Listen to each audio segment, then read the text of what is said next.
Hello, I'm Dr. John Smelcer, a member of the Ahtna tribe of Alaska, and one of the last living members of the tribe who can speak it and read it and write it, and the author of the Ahtna Noun Dictionary with pronunciation guide. And this is, I think, episode 115. This is Plants That Have Berries, Part 3. This is the last of all the plants that have berries. Last time we left off with rose hips, and I told you rose hips are high in vitamin C. You can probably find vitamins and stuff made from rose hips. So we'll move on to silverberry. In our language, silverberry is, we call it dengige.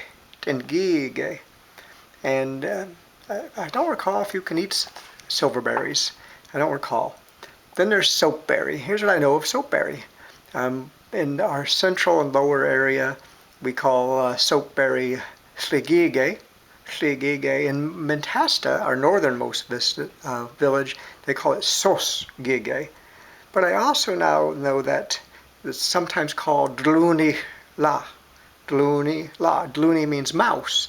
And in the winter, the little buds that will eventually grow the berries look like a mouse's paw, a mouse's hand. So dlunihla just means mouse's hand. So berry that looks like mouse's hand. And, they boil it for a medicinal, for tuberculosis and other things, but not generally just to eat. Then our word in general for unripe berries. So a berry that's not ripe yet, not ripe, is kenlu. And we kenlut with a T at the end, kenlut, if you're from Mentasta. Other berries include the serviceberry. The serviceberry is pretty widespread. They're part of the rose family, like the rose, the flower. They're part of that same family. There's two variations. There's the Pacific and the Saskatoon. And we call it, in our language, kintlach. That's what we call it. The nagoonberry. It's a low-growing bush, kind of like a low-bush cranberry. And crowberries and bearberries, they grow low to the ground, not very high, not on big bushes or shrubs.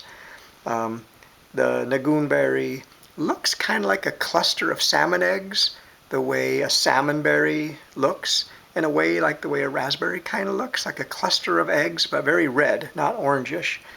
They're edible. They're also members of the rose family.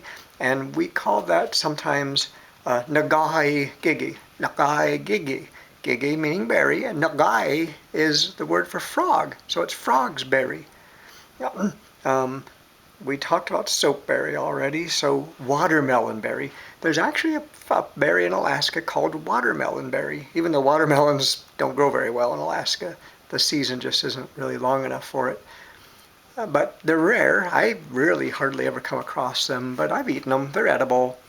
You don't get enough to really make anything out of generally. But watermelon berry is slikegige. And slike, if you remember, is our word for dog. So it's dogberry.